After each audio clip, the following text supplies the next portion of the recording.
mi-course, le classement va une nouvelle fois évoluer. La faute d'abord à la Suzuki 67 de Maine et Burel, pris en excès de vitesse en sortie de stand, imité quelques instants plus tard par une autre Suzuki, celle du JSF Nantes.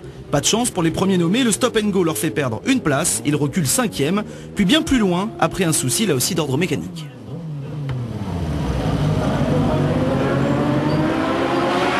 Derrière, nouvelle importante, on annonce à l'autre bout du circuit la chute du Team Racing 85, 6e au moment du crash. Du coup, on l'aurait presque oublié, mais le défi 23 retrouve une place dans le top 8, après avoir touché le fond en début de course. On n'y pensait quasiment plus, mais 6 heures de course, les débats devant aussi continuent. Le leader Moto Repère 41 s'est arrêté et repart en indétrônable numéro 1 avec une nouvelle fois Cyril Huvier au guidon. Derrière, Atomic Motorsport essaye de grappiller quelques secondes précieuses au RDJ Compétition, solidement ancré à la 3e place. D'ailleurs, Raphaël Henry se doit lui de pérenniser le résultat et espérer, pourquoi pas, un peu mieux encore. À 2 heures de l'arrivée, Luciana sur la Yamaha 23 accélère le rythme et conclut régulièrement ses tours en 1,47. C'est 3 ou 4 secondes de mieux que son adversaire direct, la 333 de Viltaïs. Thierry 16 voit donc logiquement finalement son équipe passer le premier Supersport au classement. Nouveau défi pour la 23, remonter maintenant sur le RDJ, actuel 3e, à 2 tours tout de même.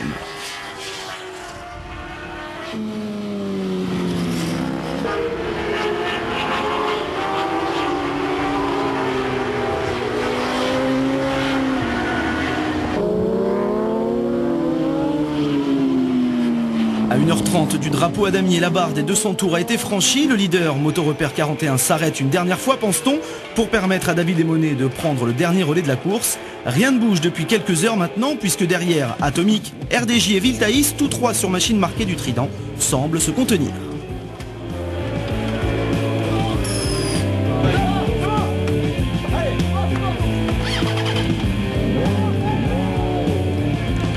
Du classement Supersport également, les jeux semblent faits avec la démonstration de force de la 333 suivie derrière par une des rares Kawasaki, celle dirigée par Pierre Robert et son équipe de l'EMPP Racing Team.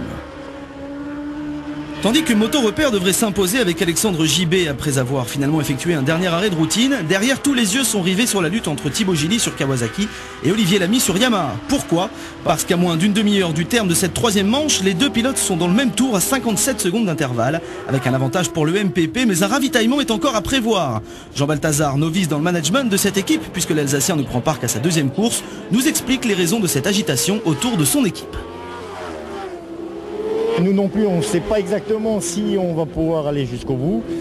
Donc on attend les 4-5 derniers tours et on avisera dans les 4-5 derniers tours et on verra bien ce que ça va dire. Mais théoriquement, on devrait faire un arrêt encore pour mettre 3-4 litres d'essence.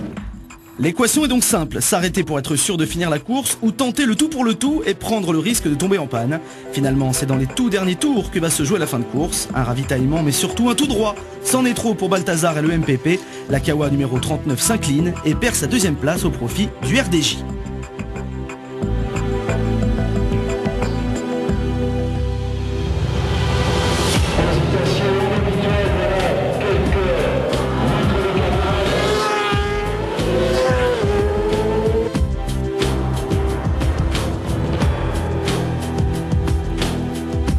Plus de changement de vent, JB passe la ligne et permet à son team d'aller chercher 25 nouveaux points, quasi décisifs dans la course au titre. Olivier Lamy, Raphaël Henry s'invitent sur un nouveau podium, le 3e en autant de courses. Et malgré une 3e place, c'est une terrible déception pour Gilly. Enfin, à noter la grosse performance du Veltaïs de Christian Saron dans le top 5 et surtout vainqueur de la catégorie Supersport. Confirmation des résultats à présent avec la victoire de Repère Moto devant le RDJ et Atomic Motorsport. À noter la première place pour le Viltaïs Racing Division.